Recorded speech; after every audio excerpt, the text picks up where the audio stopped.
John, a disturbing case out of New York City garnering national attention after a woman is set on fire inside a Brooklyn subway car and burns to death. The case renewing a focus on migrant crime as police arrest a person of interest who is in the U.S. illegally. Nate Foy is live in our New York City newsroom with more on this. Nate, what more do we know about where this guy came from? Hey, Anita. So we're learning quite a bit. Just in the past couple minutes, a new statement from ICE, we learned that the person of interest is 33-year-old Sebastian Zabeta Khalil. And according to DHS sources, he's a person of interest who not only is an illegal migrant from Guatemala, but was also deported in 2018 after being arrested by Border Patrol in Arizona, then re-entered the country illegally once again as a getaway at an unknown location and time. Take a look at him from yesterday. He ended up winding up in New York, where police arrested him after a woman got set on fire and died in Brooklyn. The NYPD approached the woman, or the NYPD says that Zabeta Khalil approached the woman who was presumably sleeping at 7:30 and lit her clothes on fire. Police later arrested the illegal migrant after 3 high schoolers recognized and reported him from the NYPD's wanted pictures. The Brooklyn District Attorney Eric Gonzalez tells Fox News, quote, "The depravity of this horrific crime is beyond comprehension, and my office is committed to bringing the perpetrator to justice. This gruesome and senseless act of violence against a vulnerable woman will be met with the most serious consequences. Every New Yorker deserves to feel safe on our subways, and we will do everything in our power to ensure accountability in this case." I commend the NYPD for their swift work in apprehending the suspect. The NYPD... Tell you what, he crossed illegal. He crossed the border illegal. We sent him back. He crossed again. He's now committed murder. Yeah, let's deport him again. 6 foot under. He says the illegal migrant had a lighter in his pants, in his pocket, when officers arrested him on board an F train later in the day in Manhattan.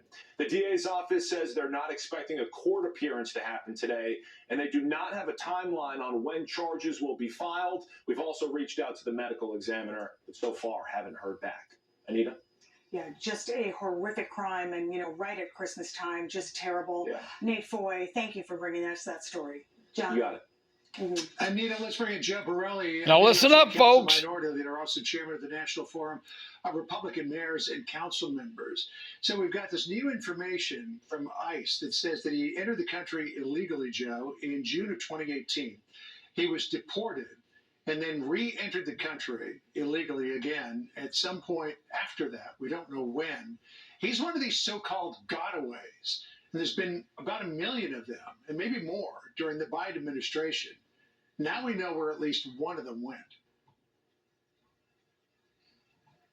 Yeah, I mean, Donald Trump and his executive orders and Tom Homan and his backbone can't come soon enough for the people of New York because if what that report is saying is true, this means that the NYPD would not have even been able to cooperate with ICE on their deportation orders should this person have been caught hours before he committed this crime.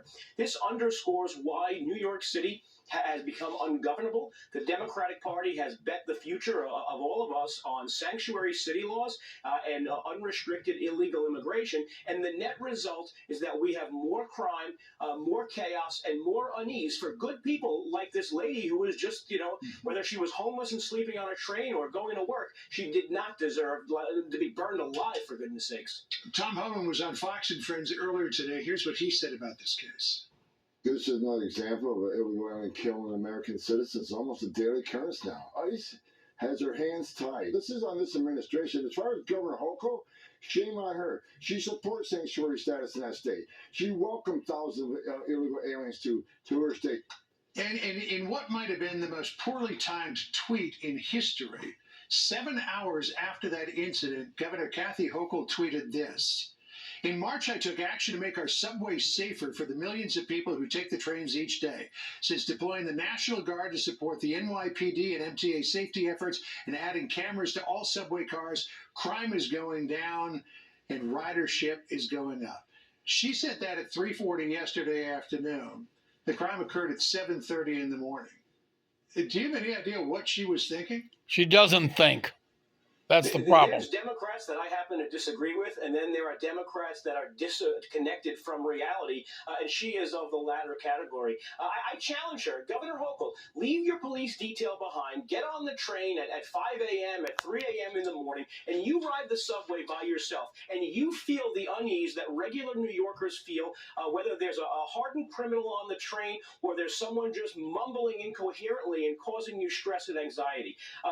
She's trying to convince us with a poorly timed tweet that what we see and feel every day is simply not the case. But these are the same people who are trying to tell us that petty theft is on the decline, but we can all see that the toothpaste is still locked up behind the glass. This is what governing in New York State looks like today, and it's unfortunate that we're going to have to suffer through this until, at the very least, we get Donald Trump back in office, and people like Tom Homan and people like Ken Gianallo, who is our New York City ICE director, can actually start prosecuting and getting rid of these people. I hope that they bring this up when re-election comes up, because she needs to go.